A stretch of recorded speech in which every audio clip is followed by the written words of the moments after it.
Autobiography. The main characters are Bill Peet, Walt Disney, Dave, and Margaret Bunst. The creative idea is #1 news report. My genre is an autobiography, nonfiction. The story setting takes place in Indianapolis and at his grandfather's barn. Then later on in the story takes place in California at Walt Disney Studios.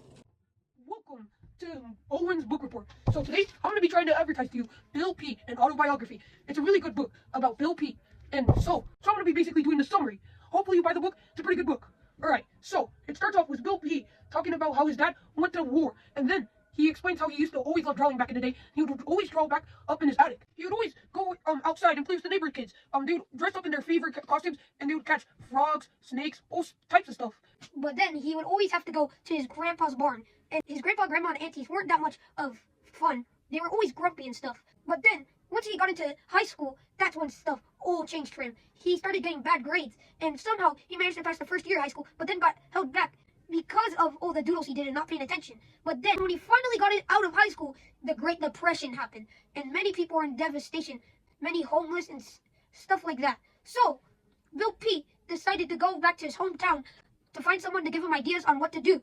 Then he found somebody from his old elementary school, and they knew how good of an artist he was, so they recommended him to go to art school. So he took their advice and went to art school, where he met the love of his life, his wife Margaret Bunst. But we'll get to her later on in the story. So since Bill Peet was in art school, he decided to enter in competitions to win money, like $25 bills, which was a lot back in the day. So he would draw stuff in art competitions like skulls, rats, and stuff like that. But the one that won him the prize of $25 was him drawing his old grandpa. And since his art was so good, he hung his art in a museum. Many critics didn't like his rat window. That one was pretty scary, in my opinion. But then, after he decided to leave art school, a little while later, he got a note from, while working at a job that he didn't really like, that Walt Disney was hiring people for animators, and he was the one who was given a chance to work for Walt Disney as an animator. But he didn't want to have to spend too much money to get to California, where the studio was. So his future wife, Margaret, found a dude that was one of her old friends that would drive him over to California. His name was Dave. And Dave just asked for a $20 bill, and he would drive Bill Peet. So Bill Peet handed him a 20. Bill Peet drove in the morning, and he drove in the afternoon, since Dave liked to party a lot.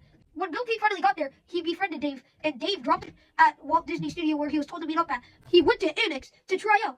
When he finally got in, there was a very strict dude, George Drake. He would keep on making them draw Donald Duck and keep on reminding them on how lucky they were to have that chance. And he would always yell at them.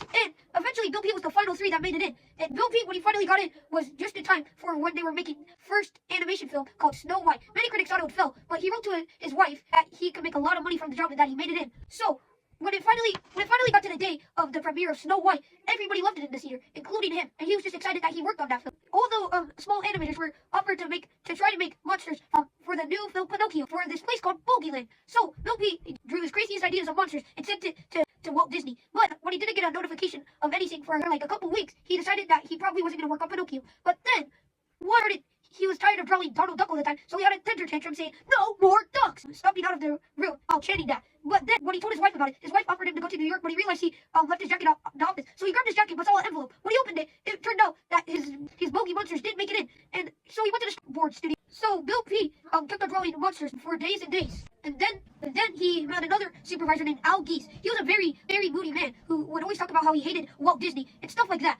Bill Peet didn't really like him. So then, one day, Walt Disney randomly told everybody that he would be checking out the story for Pinocchio. So everybody was in a panic setting it up. Walt Disney came in. But then, Walt Disney did not like having a storyboard, so he got rid of a lot of panels. And when I say a lot, I mean a lot. So, but then he was introduced to the main villain, Fox. He was in a better...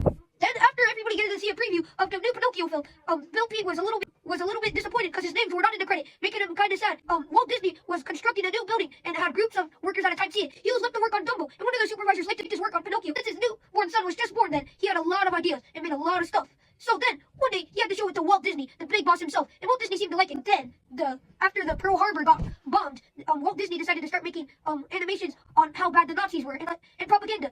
So then, Bill Peet made his own animation, but it was too dark. So Walt Disney did not approve of it, which left Bill Peet relieved because not want to release that.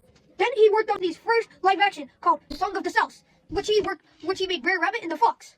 Song of the South is a good film, but was not that big in the box office. So Walt agreed on to make a film called Cinderella, where Bill Peet getting to make the mice. Walt Disney seemed to like his work, and then Bill Peet realized he wasn't going to be in Walt Disney Studio, so then he decided to start working on comic strips, but those did not go out well.